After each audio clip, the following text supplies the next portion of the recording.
रिजवान रज़ा साहब, कहीं तो हमने देखा कि तीन अपोजिशन लीडर्स को एक ही दिन अडयाला जेल के बाहर से बिठाया जाता है, उनको इजाज़त नहीं दी जाती।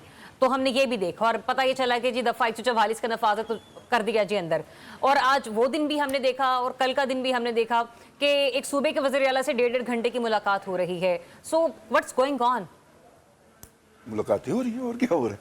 देखिए, बात यह है कि हम जिस तरह कहानी बैठ के बनाना चाहे बना सकते हैं। अच्छा, जैसे जब कोई मुकदमात में फंसता है तो आधा का वकील वो खुद भी हो जाता है।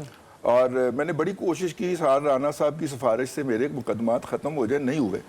तो बानी पीटीआई के दौर के अंदर जो 2 मुकदमात 4-5 थे, उसमें से 2 रह गए हैं, तो मैं भुगतने के लिए जाता रहता हूँ। अच्छा। इतना तो मुझे भी पता है कि बेल के अंदर मामलात कभी मेरिट के ऊपर डिस्कशन नहीं होती। एक केस के अंदर जब इस्लामाबाद हाई कोर्ट ने डिस्कशन की थी तो सुप्रीम कोर्ट ने इस्लामाबाद हाई कोर्ट की चंड उतार दी थी पकड़ के कि आप बेल मैटर डिसाइड कर रहे थे कि आप मेन केस डिसाइड कर रहे थे। और तमाम लोगों ने कहा कि ये तो मेन केस डिसाइड हो गया।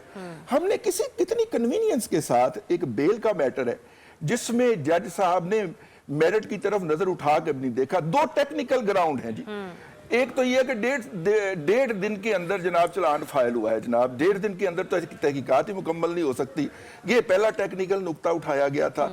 और दूसरा जो कि एक वादा माफ गुआ बना था जी, वो वादा माफ गुआ जो है उसको चेयरमैन नैब ने प्रेशराइज करके बनाया मतलब था। आप एडमिट कर रहे हैं कि मुज़ाकरात हो रहे हैं? नहीं कर रहा, कुछ भी नहीं। नहीं, जो आप बात कर रहे हैं उससे तो यही निकल रहा है कि मुज़ाकरात हो रहे हैं, अदालती फैसला नहीं है। भाई, सबसे पहले इस प्रोग्राम में मैंने ही कहा था और मुझे सारे पढ़ गए थे कि जनाब मुज़ाकरात हो रहे।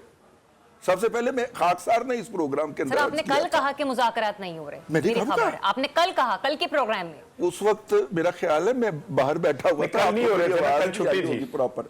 ठीक है, कल हमारे प्रोग्राम का पहला सेगमेंट था सर जी, आपने कहीं गुफ्तगू फरमाई। मैंने पहले पिछले हफ्ते इस प्रोग्राम के अंदर अर्ज किया था, सार राना साहब थोड़ा सा आराम कर लिया करो, बादशाह किसी और नहीं बोल लेने दिया करो। तो मैं अर्ज कर रहा था जिस तरह की हम कहानी बनाना चाहें बना सकते हैं। देखिए, इस वक्त जो है अली अमीन गंडापुर साहब एस्टेब्लिशमेंट का हिस्सा हैं।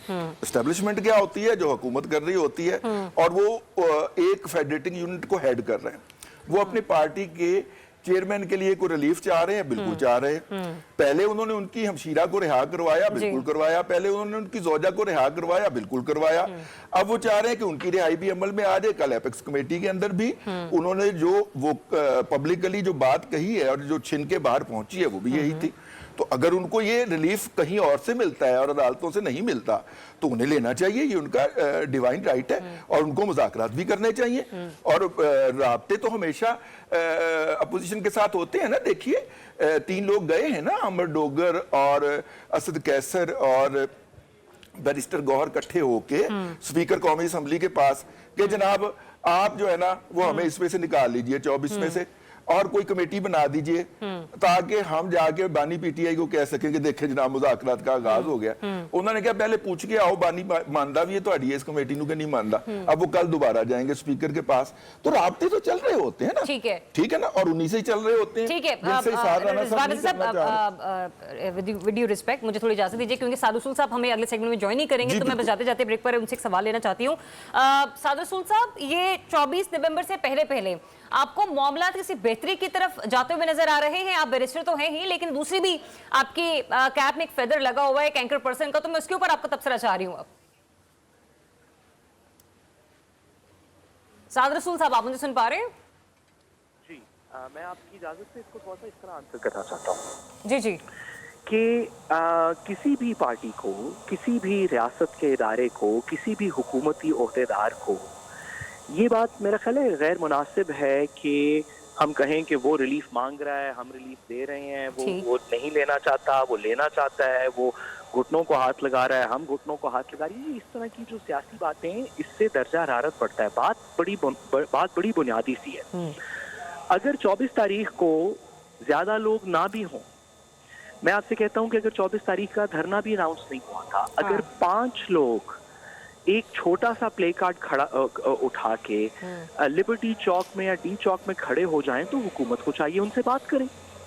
अगर लोग किसी वजह से भी, हमने इस डिबेट को फ्रेम इस तरह कर दिया कि क्या 24 तारीख को लोग निकलेंगे नहीं निकलेंगे और क्या उसके प्रेशर से कोई सियासी रिलीफ मिलेगा नहीं मिलेगा, ये एक ऐसा सवाल है जिसको अगर मैं पैराफ्रेज करूं तो सवाल ये बन जाएगा कि अगर 24 तारीख को पुलिस वालों का या रियासत के दीगर इदारों का और लोगों का मुकाबला होगा या नहीं होगा, और अगर होगा तो क्या लोग जीतेंगे या रियासत के इदारे जीतेंगे। ये एक बड़ा अजीब सा सवाल है, क्योंकि जो भी जीते पाकिस्तान की इसमें हार होगी।